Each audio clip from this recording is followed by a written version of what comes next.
Hello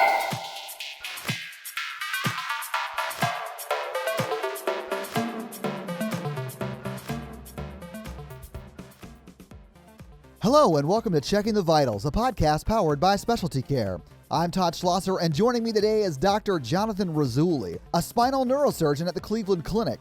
In this conversation, we discuss what it was that made him shift his collegiate path from engineering to medicine. We also discuss why he chose to focus on neurosurgery, how drastically the field of neurosurgery has changed in the 13 years since he started med school, and how he uses social media in a professionally responsible way to engage other thought leaders in his surgical space. Enjoy the conversation. So thank you, Dr. Rasouli, for joining me today here on Checking the Vitals. I really appreciate your time. I'd like to start off every episode with asking people what it was that drew them to want to even work in the healthcare field in general. So what was it for you? Thank you so much for having me here, Todd. Absolutely. I guess I was one of those late bloomers to the world of medicine and healthcare in general. It was something that came to me as an interest kind of late in college. I studied biomedical engineering in college. Oh, okay. And just kind of working with some of the people there, doing the math and the physics and the chemistry and the bio, just kind of got me really interested in medicine. I kind of realized that I wasn't such a math and physics guy. I was more of a chemistry and bio guy. And I really liked working with people. I loved being in the hospital. I loved volunteering in the hospital, rather. I loved working with some of the doctors there on new medical devices and some of the ideas that they had as part of my major. And I kind of realized, maybe I'm not so much of an engineer, but maybe I could see myself as a doctor. So that was kind of like the starting point of this journey, rather my journey into medicine. I like the physics, I like the bio. I love working with patients. It was awesome. It was such a gratifying feeling to work with people, help them get better.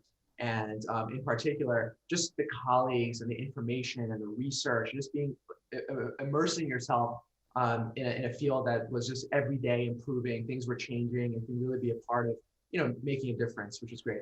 That's super interesting because, as you say, you came to it late. A lot of people in your position or positions a lot like yours, they had like a father or a mom who was in healthcare, or they had like a really strong mentor that got them into it. It's interesting that you got into it thoroughly from like the interest of biology and chemistry and physics and all of that stuff. So let me ask this, since you sort of came into it late in life, when you had the epiphany of, I probably should go to med school, like how late in your college career were you? How did you jump on that career path? Yeah, that's a great question. So yeah, that's exactly right. My dad is in real estate. He's a businessman. My mom's a dentist. So maybe, when I think back on it, maybe she was a little bit of an impetus of going into medicine.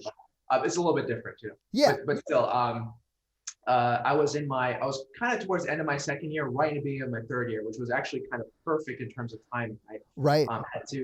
That's right around the time when I had to take the MCAT, so I had to study for that.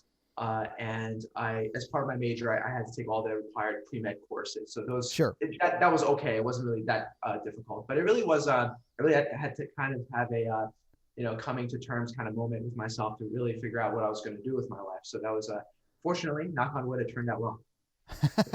So you obviously graduate college and decide where to go to med school. So where did you end up in med school? Yeah, so I applied all around. So I went to college at the Virginia Commonwealth University in Richmond, but I am from New York City, North Jersey area originally. Okay. So while I love the South, I loved being in Richmond, and no hating on Virginia, because part of me always loves Virginia. I really want to be back in New York City and in North Jersey. So I applied to a lot of the Northeast programs. I got into one of the medical schools that I really liked. I thought it was absolutely phenomenal. It really kind of the type of courses that they were offering and kind of their worldview about medicine really fit kind of in line with what I was thinking. And so I went to the Albert Einstein College of Medicine in New York City. Okay. And that was the starting point for, me ultimately getting interested in neurosurgery and, my neurosurgical career. Yeah, absolutely. I sort of want to dig into that because it seems like you came to it late in life, as you said, but so you're in med school and then you got to decide, okay, do I want to be a general practitioner? Is cardiology for me? Is neurosurgery for me? So like, how did you hone in on, okay, neurosurgery is where I want to spend my life's work? So it's funny you mentioned cardiology because initially when I started medical school, that's what I wanted to do. I wanted to do cardiology. I was 100% into it. I love the heart. I love EKGs. I just Sure. thought it was so cool. The heart is like, what's cooler than the heart, Right. So, Yeah. I mean, maybe the brain. Right. Exactly. Yeah. Figured that out. Yeah. So I was very interested in cardiology. I was all about that. I actually started the cardiology interest group at my medical school. Oh, interesting. Okay. Okay. So I was all about that. And basically the way medical school is structured, the first 2 years, are like college. You basically mostly didactics. You're in a lecture hall. You have a professor teaching about a subject. And then after those first 2 years, in your third and fourth year, you actually rotate through different specialties. So you actually get into the hospital. You function as essentially a resident, as an intern. You get out in the hospital, you work with different teams and all through different specialties such as surgery, psychiatry, so on and so forth. So going into my third year, I was still interested in cardiology. And it really wasn't until I worked with the general surgery department at Montefiore Hospital, that was my rotation, where I worked with the surgeons. I got into the OR for the first time really ever in my life and worked with a surgical team. I just clicked 100% in terms of just how cool the surgeries were, the people I was working with, this camaraderie and this feeling that you saw a patient from A to Z and you were the one helping them. From the minute they came into the emergency room, they came to the clinic, in the OR and all the post-operative care, you were with them, guiding them throughout that whole process. And the types of patients I was working with and the types of surgeries we were doing in the OR were awesome.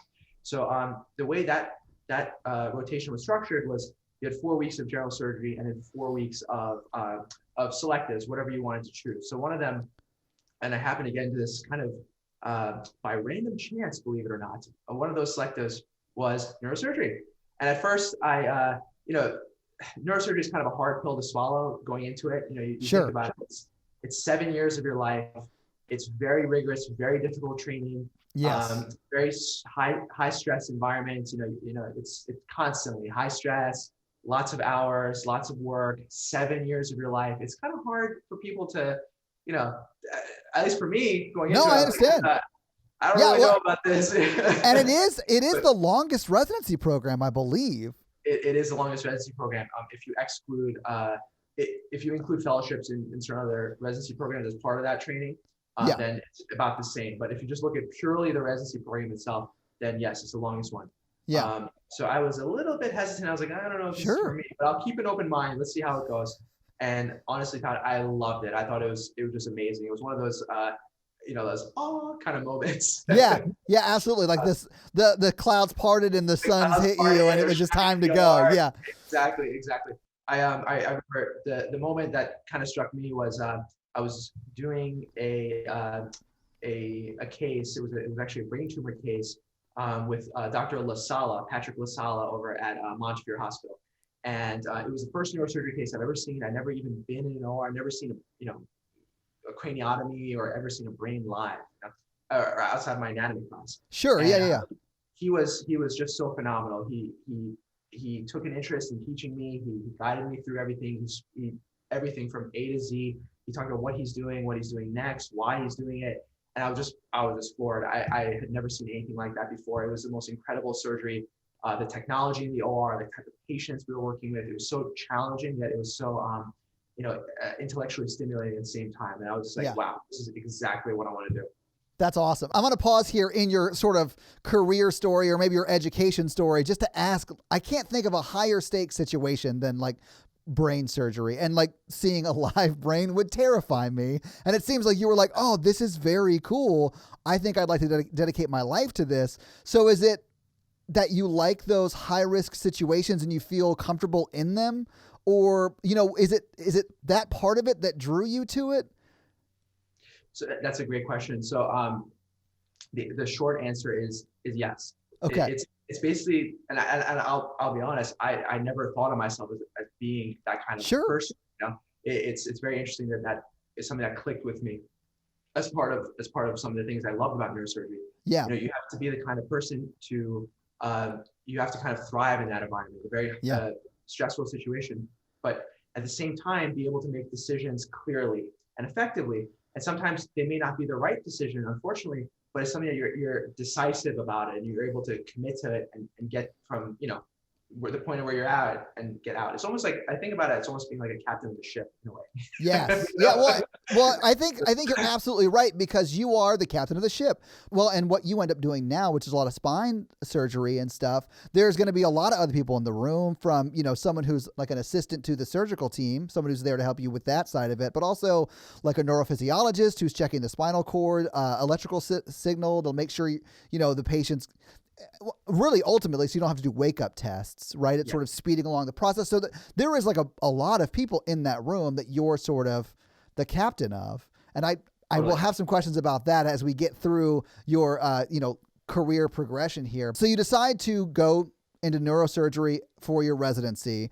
Where did you end up, and how did you decide that that's where you wanted to go? And I realize that there's a bit of a match program. So, you probably had like a top 3 or 5, and then they selected you. So how did you whittle it down to just those few programs?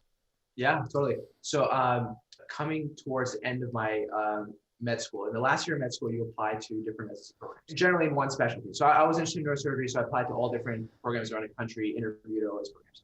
I really wanted to be in New York City. So that was kind of my main thing. I really wanted to be somewhere close to home, because all my friends and family are in New York City. And I figured, if I'm going to be anywhere for 7 years in a relatively difficult and stressful residency program, it's very good to have your home base there. And, if you need to decompress, go home for the weekends, have some good food, have your mom do your laundry. See, those are things I'm thinking about. So, yeah, absolutely. I understand that completely. So in the actual physical island of Manhattan, there are 4 neurosurgery programs. There's Columbia, NYU, Cornell, and Mount Sinai. And that's ultimately where I matched into, was the Mount Sinai Medical Center in the Upper East Side. So location was number 1. And then number 2 was the people there. If you think about it, these are people who are going to see potentially even more than your own family members for 7 years of your life. Yeah. So these are people that you really have to, in effect, these are going to become your new family. You really have to get along with them, Yeah. So what I loved about Mount Sinai, when I interviewed there, and this is just to give you a frame of reference, this is back in winter of 2011. Okay. So this is a long time ago. Yeah. So yeah, actually I remember exactly, it was November of 2011. I remember that exactly. So, so what I loved about the interview day was just how much of a close-knit family the residents were. They got along so well. They could joke around with each other, yet they were serious at the same time. I came back for a second look, and I rotated with some of I basically saw what a normal day would be like in the residency program, and I just loved it. I said, wow, this is just, I could just see myself really fitting in here and really getting along with everybody and contributing in a meaningful way. So Mount Sinai was my number 1 choice. So I was very, very, very fortunate on match day when I found out I matched it. I was very, very happy. Yeah, I'm sure. So you spend 7 years of your life there in Mount Sinai doing the residency program, which, and obviously correct me if I'm wrong, but you obviously sort of graduate to different phases of residency, right? When you come in, you're not jumping into surgery every day. You're sort of phased into all of that stuff. So how is that? Like, what years do you start getting a lot more hands-on in the OR? Yeah. So another thing I liked about Mount Sinai was basically from day 1, the interns were getting to the OR and doing neurosurgery cases. Oh, okay. Albeit the more simple cases in the spectrum of neurosurgery, but still it was something, Yeah. So basically for your PGY1, or your PGY stands for postgraduate, so postgraduate year. So your PGY1 through PGY 3 years, you are basically doing some of the more simple cases. You are getting the OR, but as you are progressing through the years, you are getting a graduated exposure to the different complexities of cases that exist in the OR. So generally, you're doing a little bit more, it's a little bit biased towards more basic outpatient spine surgeries in your first 3 years. And as you get in your later half of the year, and trauma cases as well. And then as you get into the later half, then you start doing more complex things like some of the cerebrovascular stuff, like aneurysm clippings, carotid endarterectomies, bypasses, complex brain tumors, skull-based tumors, all these things that nowadays gives me a little bit of heartache when I think about it. But at the time, I thought it was really, really cool. Yeah. So to do that more in like the end of your training. So and also with that comes responsibility, because as you start off, you're kind of a foot soldier. I think of it, it's like being in the military. You start off as a private or a foot soldier. Sure. And as you progress through the years, then you're like a lieutenant or a colonel, and you're the attendings are the generals, and you're the one kind of leading the troops to battle. So yeah, if that makes sense, that's a good analogy. I'm not sure. I grew up in a military family, so it makes perfect sense to me. So I get it. But then I believe you also went on to do a fellowship in stereotactic and functional neurosurgery. And is that when you decided to focus on more spine cases, or is the stereotactic and functional neurosurgery sort of still focusing on the brain and the spine? Right. So in my fourth year, we were given a research year or an in-folder fellowship year. Basically, it's up to you. You decide what you want to do, but you have to be productive. You can't just take vacation for a year, unfortunately. Right.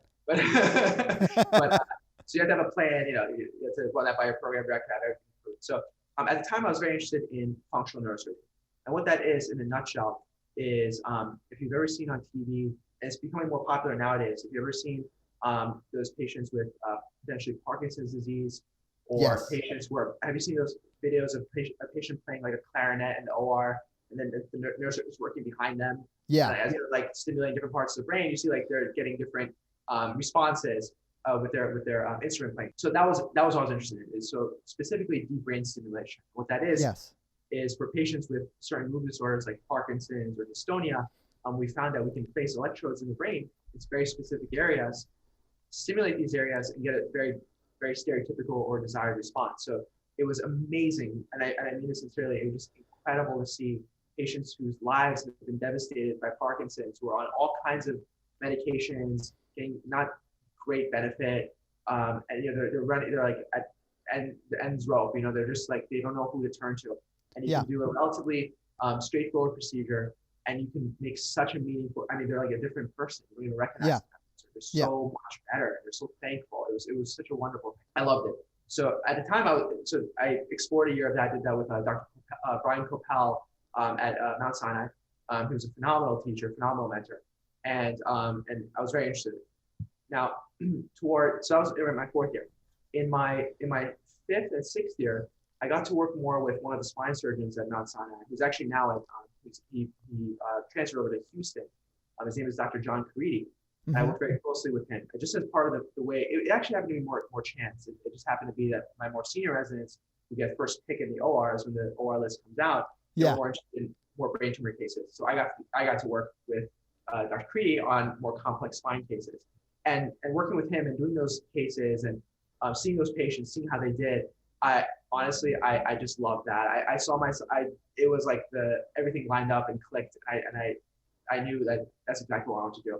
So I'm sorry, it's a little bit of a long answer to the question. No, it's perfect. But I decided that I wanted to explore that because I had done a fellowship in functional neurosurgery. I wanted to do a dedicated year of spinal neurosurgery. So I did, when I graduated my residency in 2019, I did an extra fellowship year in spinal surgery at the Cleveland Clinic. You're out of that now, though, correct? But you're still at the Cleveland Clinic, is that right? Yes, that's exactly right. Okay, so you finished your fellowship probably last year. Yes, August of 2020. Awesome. So let me just ask you a few questions about sort of that long track, because what we've been talking, since you left college, went into med school to now, that's what, 11, 12 years, right around there? Well, I started, my first day of medical school was August 20th, 2007. So, okay. So a little bit longer than that. Yeah. So if you include medical school, residency, and fellowship, it was like 13 years. Yeah. So in all of that time, a lot of that time dedicated to specifically neurosurgery, how have things changed in that amount of time for a neurosurgeon like yourself, who I'm assuming now you sort of focus on spinal issues because that's what you sort of focused on in your fellowship or most recent fellowship? So I have to say, the field of neurosurgery has changed so much in this time. It's really unbelievable. It's almost in a sense, it's almost unrecognizable. Had I let's just say theoretically, had I finished my residency and fellowship in 2007, when I was starting medical school, if I had just where I'm at now, if I was back then in 2007, it'd be a completely different ballgame. The main things are, I would say, number one, the rise in popularity of neurosurgery as a field in general. when I was applying back in 2011, you didn't really see that many applicants. It was few and far in between. There were only 2 people my year. I think the year before nobody applied. I mean, it was really very rare. And I mean this not broadly. I mean just in my school in general. Yeah, that's still a very small number of people that apply from your school. Very small, relatively small number of people. It's exploded now. It's one of the more popular residencies. Students are like way before me when I got interested in neurosurgery. Or before they even start medical school, they're interested in neurosurgery, doing research. The dedication and quality of these applicants is just really outstanding. They have tons of publications. They have tons of mentors, people they've worked with. So that's number one. Different breed of neurosurgery resident. Number 2, I would say the technologies have significantly changed since when I started. So, for example, in the realm of spinal surgery, what has really the newest, latest, most state-of-the-art thing that's come out are augmented reality and robotics. And what's the difference between them, right? So they basically sound the same, right? So so augmented reality is basically a brand new system that's literally come out within the past 1 or 2 years. Where you basically place a headset on just like you would be playing a video game, right? And this overlays a patient's, let's say, CAT scan or MRI on the physical human world. So like you're actually seeing overlaid kind of in a virtual way a patient's CAT scan over their spine when they're in surgery. So you can where this helps is with the placement of instrumentation. So what we typically do, we place something called pedicle screws into the spine to stabilize and ultimately fuse the spine. So right now, let's say 10 years ago, or even longer now, actually it's 13 years ago, back in 2007, most of these things were done freehand, where you just use kind of anatomy and your own training, which is perfectly acceptable.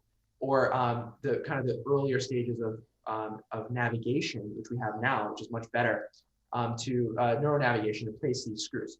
Now, you don't even need to do any of that stuff anymore. So you're saving the radiation exposure to the patient, to the staff, you're saving time.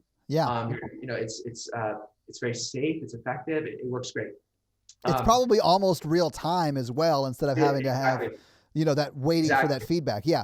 So the main thing right now, this technology is still in its infancy, and nobody's really used it, as far as I know. No one's really adopted it in a way where they're like using it day to day, as a normal thing. So there are still some issues that need to be taken into consideration, but I think that as the technology improves and more people start using it, the creators of this device are going to be forced to kind of develop some some more streamlined ways of using it. So it's developing, and I anticipate it's going to become a more popular thing in the next 5 to 10 years. The biggest thing now that's been around for quite some time, but recently in the past, let's say 3 to 4 years, it's taken the next step in terms of its evolution is the robot, the spinal robot.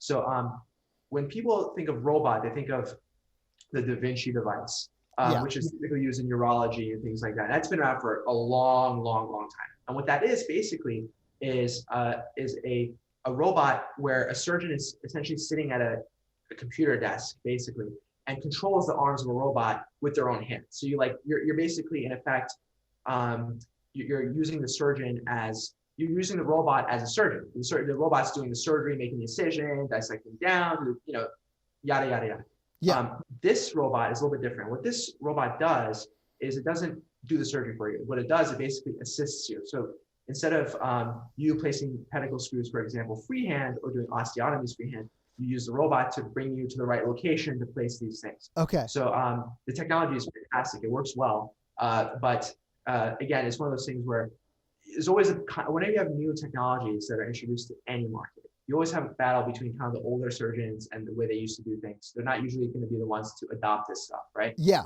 And you have the younger surgeons like me who are fresh out, who are salivating to use this stuff. So it's kind of that little bit of that battle. But most of the time, if the technology truly is good and it's truly revolutionary, it's gonna survive that battle and become kind of a standard part of the repertoire of a spinal surgeon armamentarium. So there are more and more programs, more and more private practices are using this device, and this device.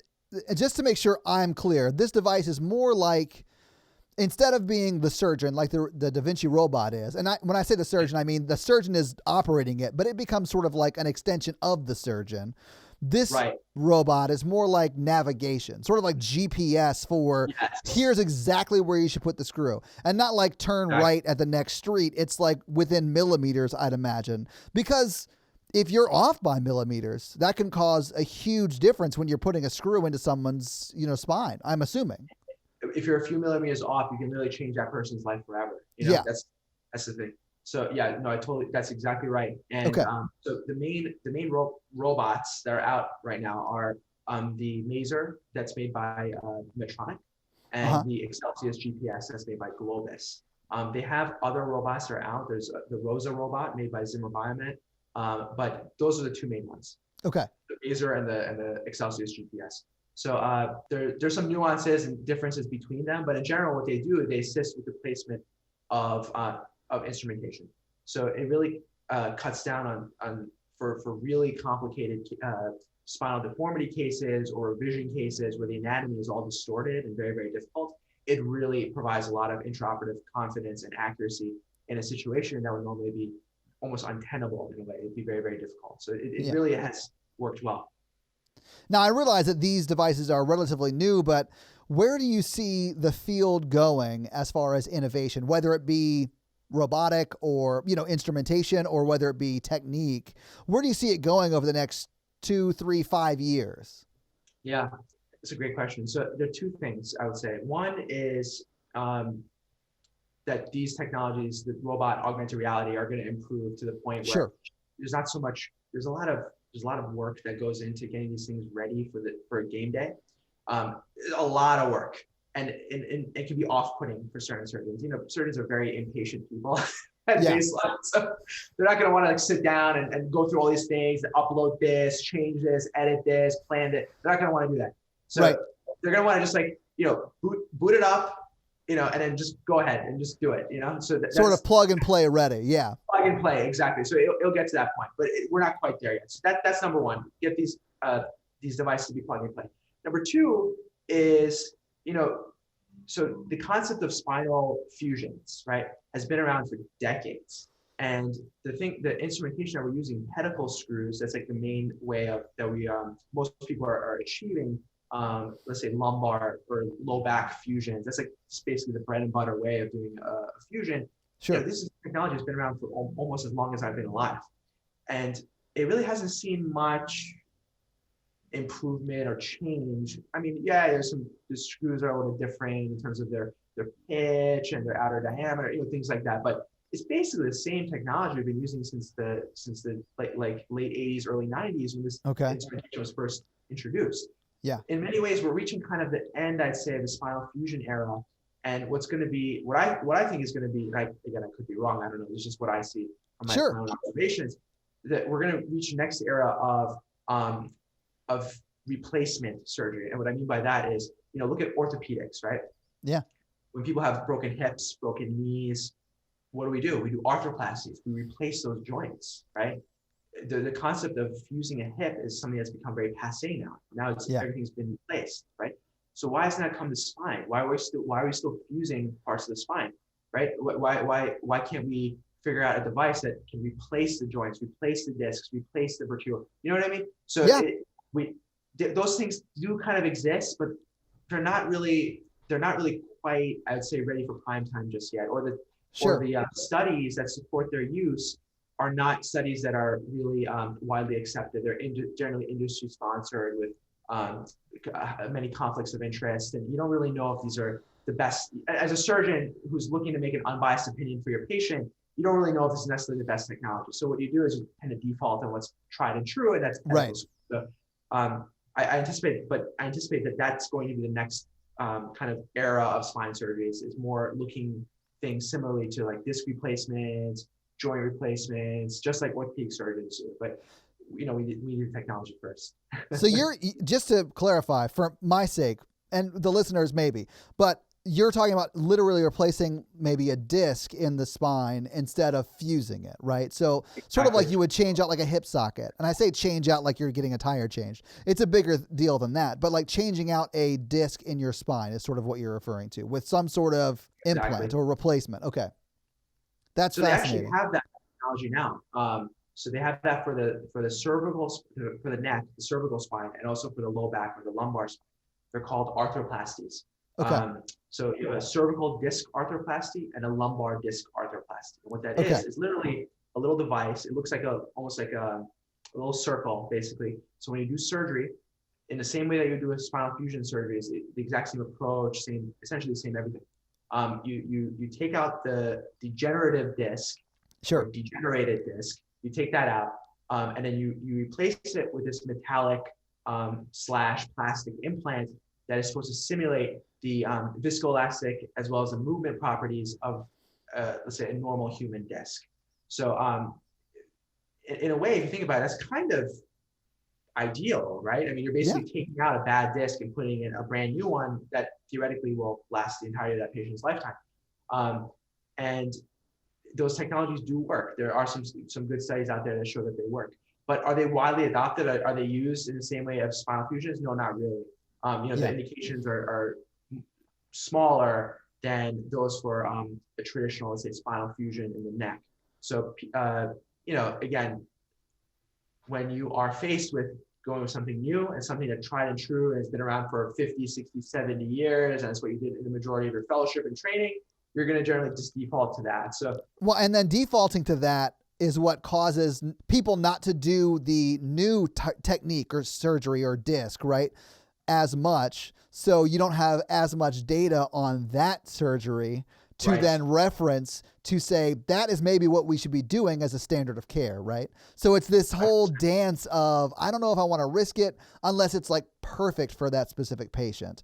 And then once you get enough of those and you have enough data and you've sort of mastered the technique of doing that type of surgery, then you can say, hey, here's what we should be doing. Here's my paper on it, more or less. I'd imagine that's what you'd have to do. And then you'd have to prove your case to not a jury of your peers, but a jury of your peers, right? Yeah.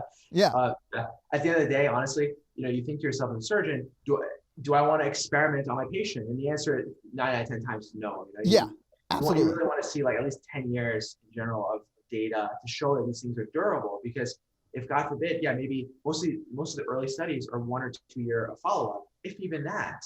And then, you say to yourself, well, this patient's going to, be in my life for the rest of their lives, or let's say 10 years, 20 years, however long it's going to be, right? That has to last them for that period of time.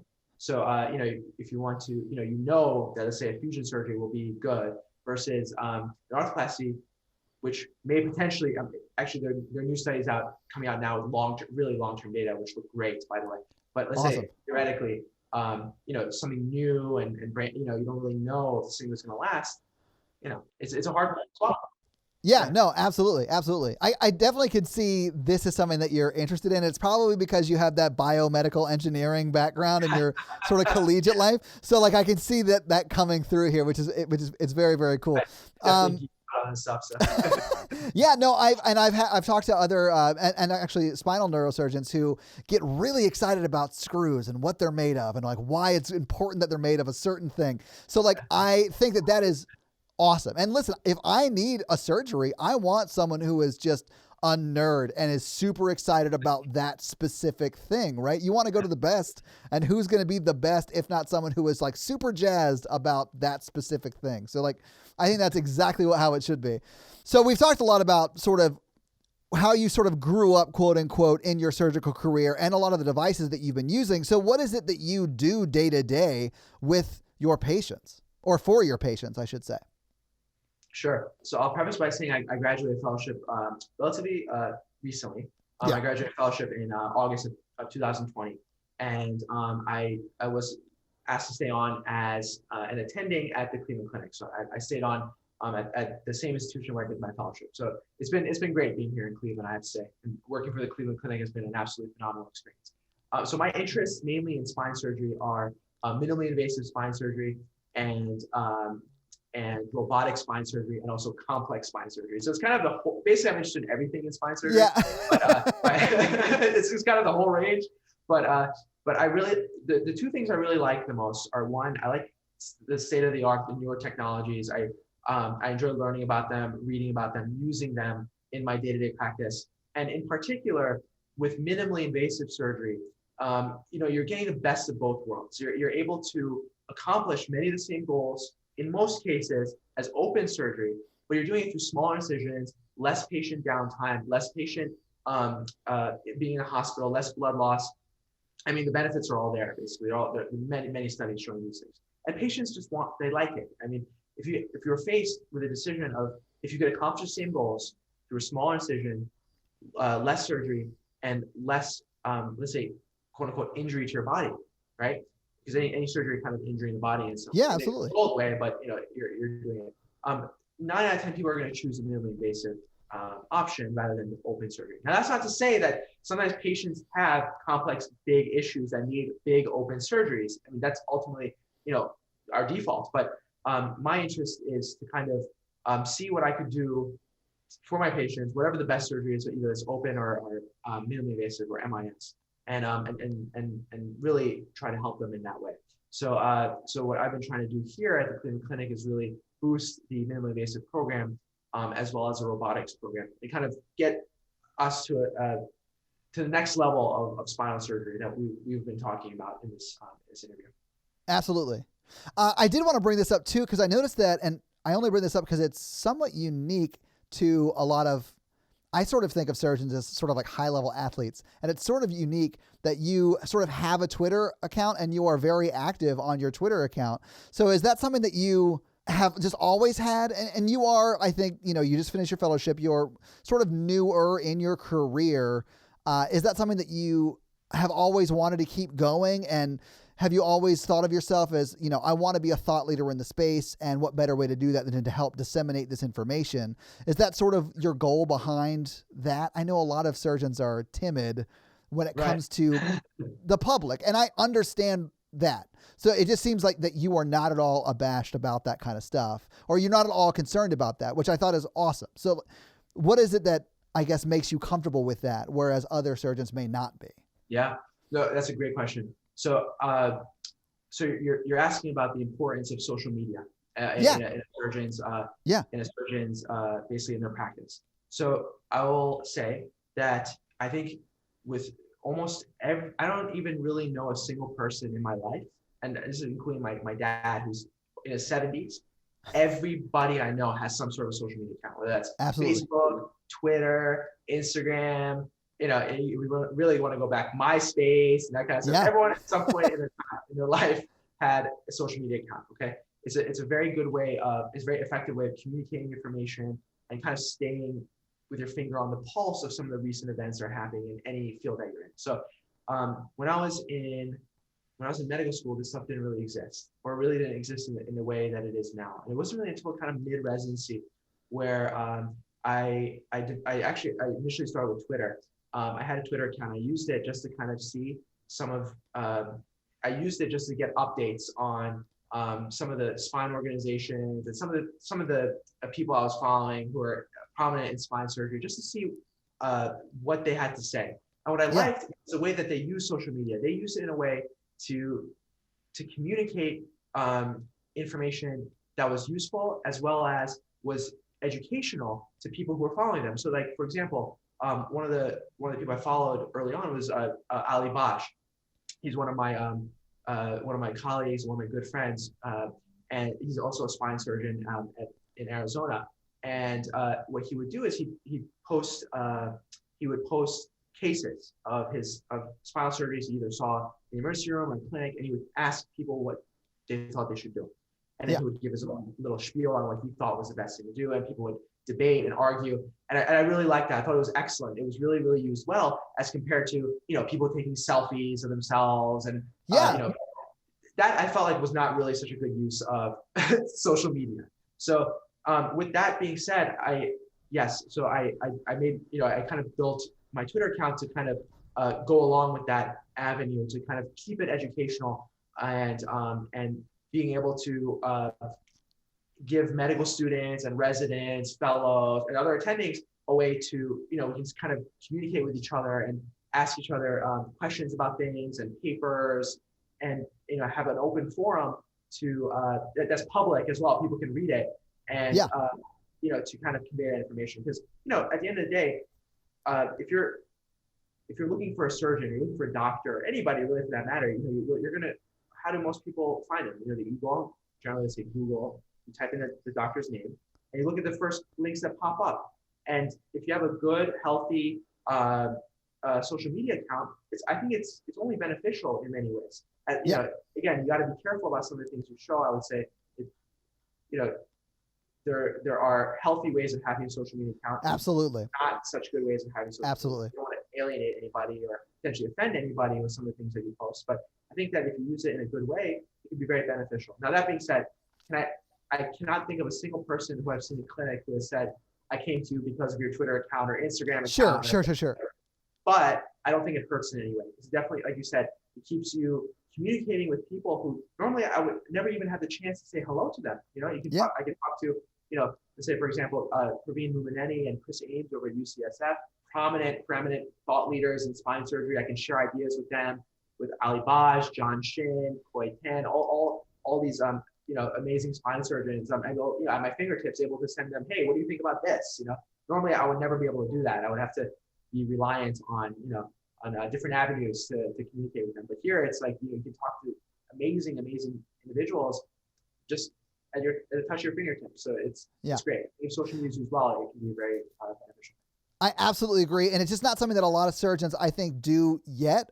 I think we're going to start seeing it a lot more. And I think the reason I brought it up was because I think you do it very well. Like, for instance, you mentioned augmented reality, and I know for a fact that you tweeted something about that recently, because that's the first time I saw it was when I was sort of prepping for the interview. I saw that you posted a YouTube video about it, and I watched a little bit about it because I was interested in what that was about. So like that sort of stuff is a great way to get to know you as a surgeon, but also, stuff that you do in your practice and things like that. So I just really wanted to point out that the way you use it is, I think, perfect for what you want. I think it's great.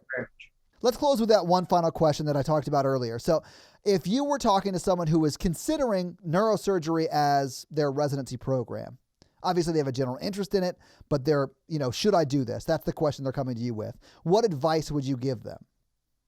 Sure.